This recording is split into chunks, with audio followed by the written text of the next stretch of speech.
Hello, everyone. Happy Friday. Colleen Patrick-Goudreau here, author, activist, advocate, animalogist, and I just released the newest episode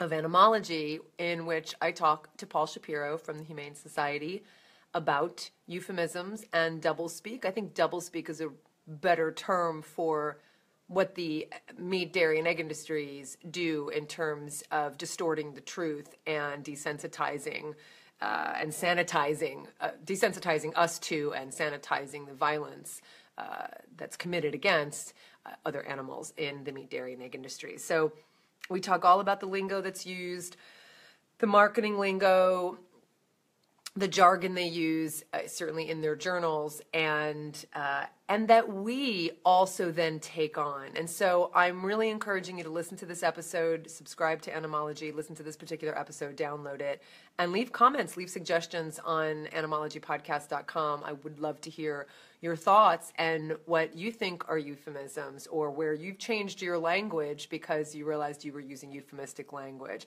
Because when we use euphemistic language, we're basically legitimizing the practices that I think we're all opposed to, which is why we care about animals. So this is in certainly all the animal exploitation industries across the board.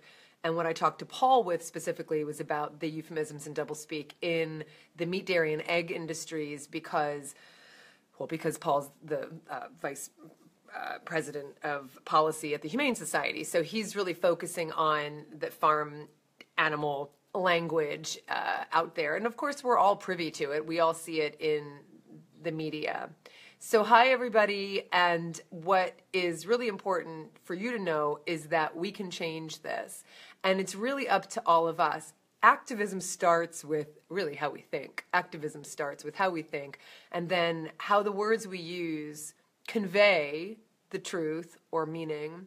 And I think it's a real mistake to underestimate the power our language has and the words that we use have, because we legitimize these things when we use words that, again, that soften the violence against animals.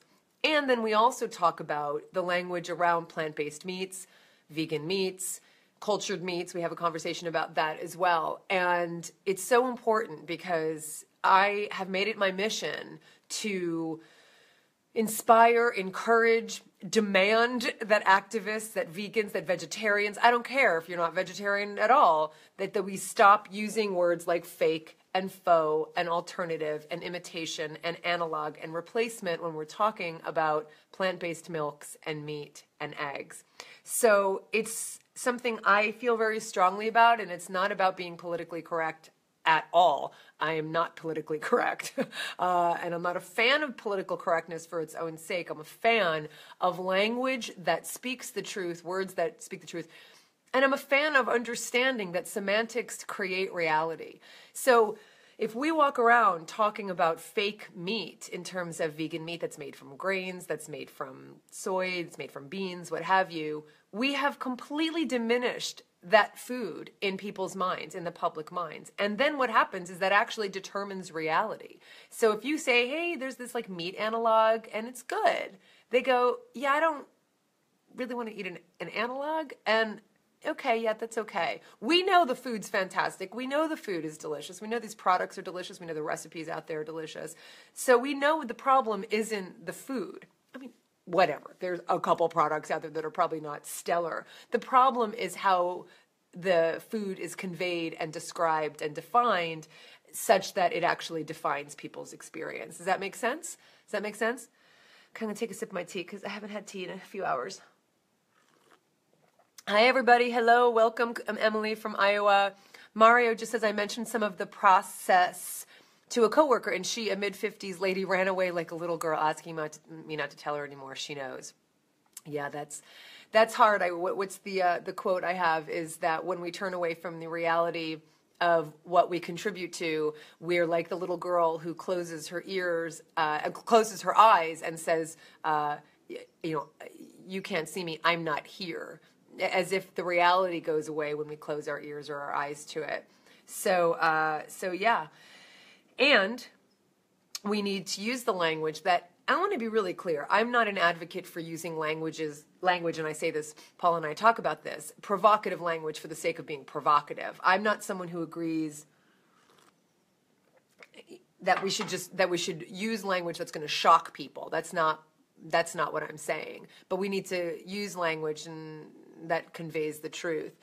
Hi, everybody. Hello. My mug looks huge. It's actually not that big. Ginny. Hi, Ginny. Contacted the USDA earlier, and the woman said she's been flooded with calls, left name and number.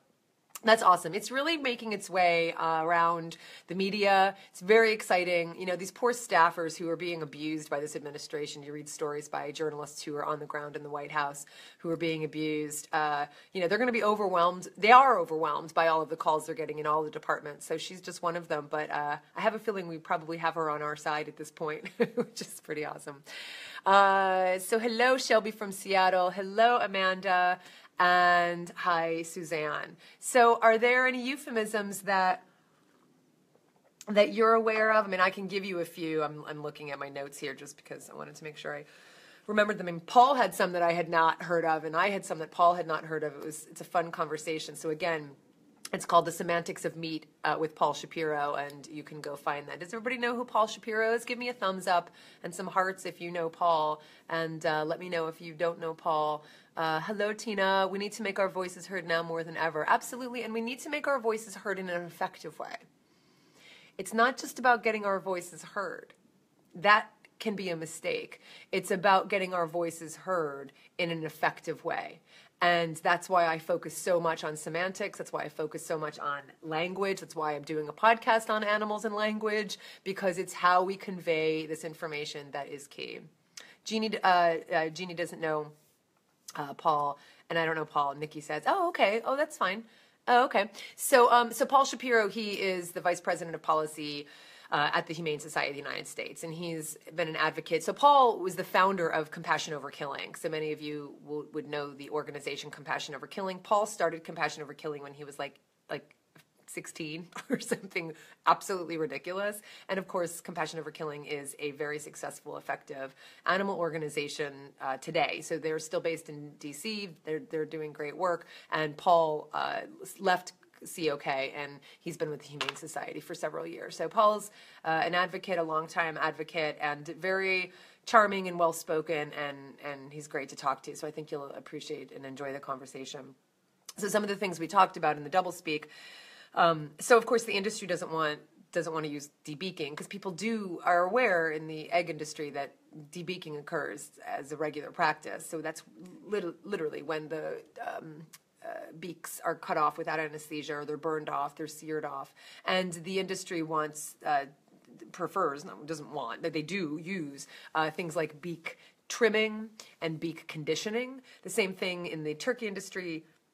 Their toes are cut off. They cut off basically the tips of their toes, so that because they're so crowded together, they fight with one another and they vie for space, and so that they don't hurt the flesh that's going to be sold, they de-toe them, and the industry uses toe conditioning. And Paul had another one dubbing, he said. I'd never heard of dubbing. Of course, the pig industry, you've got what the industry calls blunt force trauma, and Paul made a good point. He said that sounds like a wrestling move, because it doesn't even say what it is, and this is when the pigs are quite literally slammed against a concrete floor or wall to kill them, and because they're not growing quickly enough, or because they're sick, or what have you, and it's called blunt force trauma.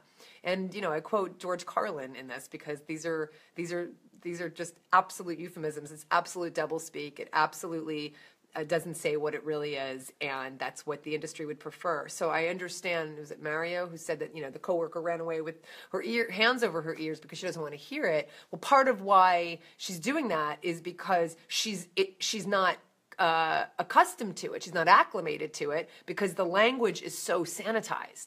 The language is so sanitized that the public doesn't ever hear about these things in a way that's truthful, so they don't have a picture in their heads at all. And as soon as you say the truth and you put a picture in someone's mind, that's when they're just like, that's ridiculous. I can't take it. I don't want to hear it. It's because they're inured to the truth, and that's because of the industry and the euphemisms they use. So I'm going to be talking about this a lot. Go listen to this episode. Let me know if you have any questions, of course. And as I said, one of the things we talk about also is around meat. And so I'm encouraging all of you, I beg all of you, please be mindful of the language we use, or you use, who am I kidding? I'm talking to you, around milks and meats and cheeses. And be mindful of when you hear yourself saying even something like real milk, when you're talking about animal milk, when you're talking about cow's milk or regular milk, that conveys the idea that it implies, obviously, that if it's not cow's milk, then it's not real. And that it's inferior, that it's not part of the norm when we say regular versus fake or faux or alternative, etc. So our language creates reality, and it creates people's perceptions. So when we, who are the harbingers of this message, use language that undermines the legitimacy of plant milks and plant meats and plant-based cheeses, we are creating a negative perception in people's minds.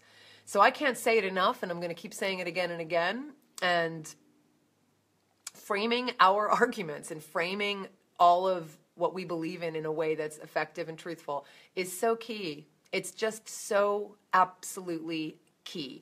So I'm going to be talking to Michelle Simon. She's the founder of the Plant-Based Foods Association, the first trade group representing plant-based companies and plant-based products. And we're going to be talking about the Dairy Pride Act and the fight that the dairy industry has been having, or trying to have, for years, trying to get it to be illegal for plant-based milks to use the word milk, and then also plant-based cheeses to use the word cheese, etc. They want the words alternative and imitation and fake. They talk about them as fake and imitation, and if we do the same thing, then we're aligning ourselves with the dairy industry, and we're aligning ourselves with the animal meat industry. So it's a matter of just being mindful, and it's habit. We all grew up talking like this, and being conditioned to talk like this by the very industries that create them. So what do we have here? So Suzanne asked if I've seen Our Daily Bread. I have not, Suzanne. Should I? I've heard of it. Mario says, when I wasn't yet vegan, I thought PETA people protesting while yelling with signs, nude models, etc. didn't impress me. I converted because of YouTube and Netflix facts. They impressed me and changed my life. Such videos are changing lives. Yeah, and it's not just facts. I don't mean to harp on what you're saying here, Mario, but it's actually not just facts that I'm talking about. It's truth. Does that make sense? There's a difference between facts and truth. And I think truth moves people. Facts, yeah, it's interesting, and you can reach people on a cerebral level. But what people make changes by are their ethics, their morals, their identity, their beliefs, their values. And that's why I'm a believer in speaking about truth. And so I think that's what you're saying. I think we're saying the same thing. I'm just being mindful about my language. And so I really, that's for me what it's about. Shelby says, I always say milk and someone's who isn't vegan, and I'm like, well, obviously it's plant milk, right? Well, sometimes that could happen too, Shelby, is that we might think only of milk as being from plants, but we have to be mindful that not everybody is thinking the same way we are in our little bubble.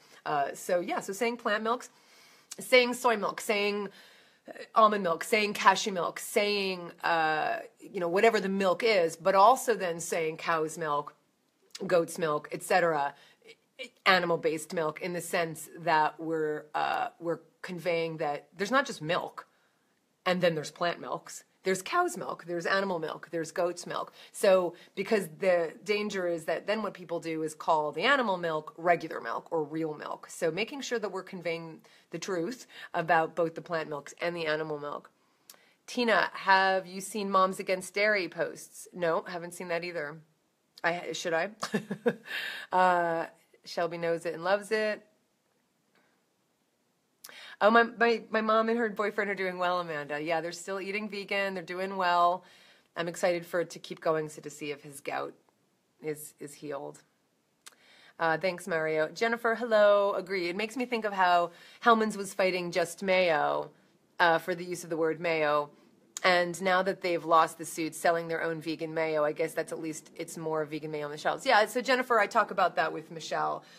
Certainly the whole Hampton Creek issue, it's the same thing. So the dairy industry uses these, they're called, they're called these like terms of identity in the FDA. And so they basically are standards of identity. They're called standards of identity. And so there's a standard of identity for milk. And that's what the Dairy Pride Act is saying, is that milk should be only from cows. That's what it means. And plant milk shouldn't be able to use the word milk. It was the same thing with mayo.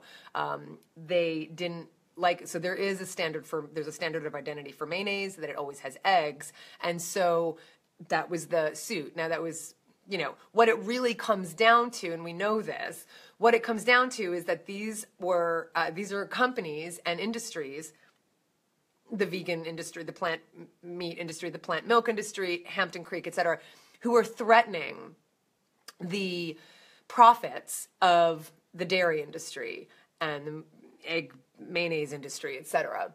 And so, because there have been vegan mayonnaises for decades on the market, but Hampton Creek came along and was very successful. And so Hellmann's, Unilever came along and said, oh, wait, this isn't right. This isn't good. We're going to say it was so stupid, just for obvious reasons. And so, yeah, they made their own vegan mayonnaise. Great. Good for them. I'm thrilled that they're doing that. But it was specifically around these standards of identity, and the dairy industry is doing the same thing.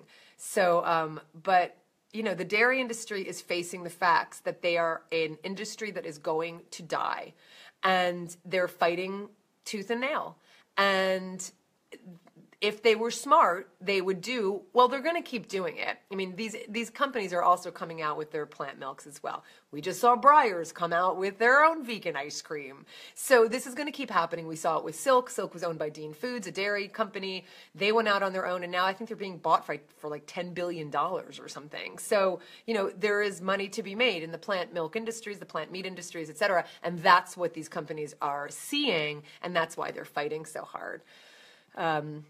Shelby says cow secretions. Yeah, Shelby, there's a time for cow secretions. I don't say things for the sake of being provocative. But if I'm on television, for instance, if I'm, talking publicly, if people are asking me about cow's milk, or milks, kind of milks in general, and I'll say something like, I'll say it in the context of, they'll say, what do you, what do you use for your baking? Do you don't use regular milk, so what do you use? And I said, I use plant milks. I mean, obviously they're milks, they have the same viscosity, but of course they're better because they didn't come out of a cow, because that's basically secretions. And so I'll say it in the context so that it's not just, again, meant to just make people go, oh, I mean, they do go, oh, that's gross, but I'm not looking to just, again, I don't want people to be thinking about me and think that I'm being a jerk or provocative. I want them to think about secretions. So secretions is good. Yeah, I've been saying that for years. Love secretions. And Nikki, I agree. Yeah, when you start spelling these things differently, like M-Y-L-K as opposed to M-I-L-K, drives me bonkers, drives me up the wall. I don't like it. So I'm asking everyone to be mindful, to make a commitment, to at least be mindful of the language that we use around it. And I'm going to keep talking about this. And I'm also asking everyone to please go download the new episode of Animalogy. Leave a review, leave a rating on iTunes. And then, of course, start a discussion over at animalogypodcast.com for the page for today's episode. Have this discussion, connect with others, And I'd love to see what your thoughts are, especially after you hear the interview. And share the episode, please. It's a very upbeat conversation. Of course, there's information in there that is, that is information that someone would turn their ears off of. But it's done in a way that I think Paul and I are, it's very palatable. So go listen. I am actually going to go to Encuentro tonight. So my favorite restaurant in Oakland closed, Encuentro, but they're doing pop-ups. So they've already closed, and like a week later, they're already having pop-ups in the space. So David and I have reservations tonight. The pop-ups the reservations are all filled up. So I'm excited to go have my favorite. I've been in the house all week. I haven't even left to walk or run because it's been pouring. And we saw sun today, which was amazing because it's been raining every single day. So it's all good stuff. Thanks, everybody. Peggy says, I recall several years ago you talking about lactose intolerance, that we are the only species that weans to another mammal's milk, and that biologically we should be lactose intolerant. That makes some sense to me. And while I struggled to enjoy soy, you mentioned almond breeze was your favorite. Oh, you have more to say there, Peggy. That's awesome. Right, that's exactly right. Yeah, that lactose intolerance is normal, is what I was saying. Is because female mammals also have lactose in their milk. It's the milk sugar, and it's part of the nutrient profile of mammals' milk, mammalian milk. And so, when people start weaning off of their, human milk, and then obviously they are told to get right back on animals' milk. I mean, it obviously makes absolutely no sense because no adult mammal on the planet consumes their mother's milk after they're adults. We don't consume our own milk after we're adults, and of course no other animal does as well. And so when people talk about, well, I'm lactose intolerant, so I'm not drinking animal's milk anymore, they talk about it like it's an ailment, and lactose intolerance is not an ailment, it's normal, because we're not supposed to be consuming any mammalian milk, including our own. And if you're drinking your mother's milk still, and you're an adult, you need to see somebody about that, because it's a problem. And Suzanne has piles of snow. Awesome. All right, everybody. Well, I'm going to go. I might do a quick Instagram post. I might actually do a quick YouTube one to let everybody know about Animalogy. YouTube is now doing live videos from the phone. So I'm going to give that a try and see how that works. So have a wonderful night. Animalogy for the animals. This is Colleen Patrick-Goudreau. Thank you for watching.